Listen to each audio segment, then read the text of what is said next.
La CAN 2025 terminée avec le Sénégal sacré champion d'Afrique pour la deuxième fois de son histoire et pour la deuxième fois en 3 ans.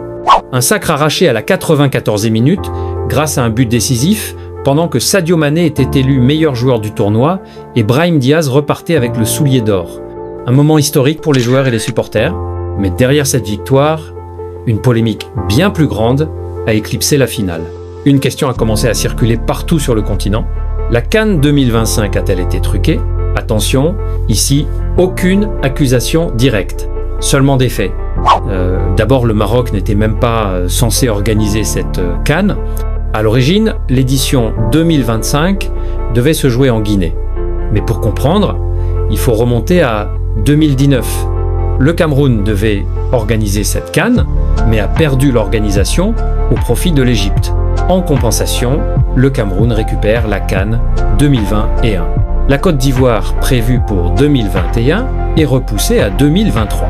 Et la Guinée, initialement prévue pour 2023, hérite automatiquement de 2025. Sauf qu'en septembre 2022, coup de théâtre, la Guinée est retirée et le tournoi est attribué au Maroc, sans report pour la Guinée.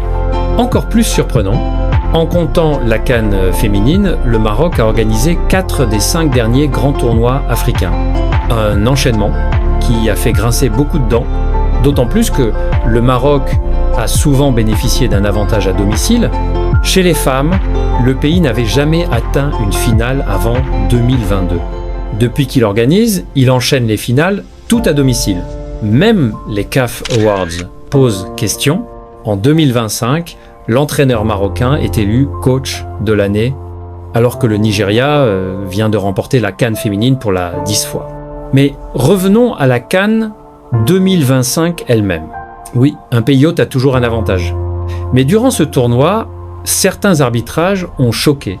En 8e, la Tanzanie se voit refuser un pénalty clair. En quart contre le Cameroun, 2 pénaltys évidents sont ignorés, sans même recours à la VAR. En demi-finale, le Nigeria se plaint de décisions systématiquement favorables au Maroc. Et avant même ce match, les Nigérians alertaient. Un arbitre ghanéen désigné, de longs déplacements imposés, pendant que le Maroc jouait tous ses matchs à Rabat.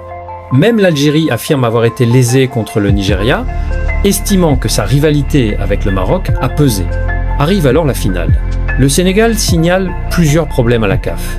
Terrain d'entraînement exposé, moins de 3000 billets attribués dans un stade de 70 000 places et une atmosphère hostile autour de l'équipe. Sur le terrain, la tension explose.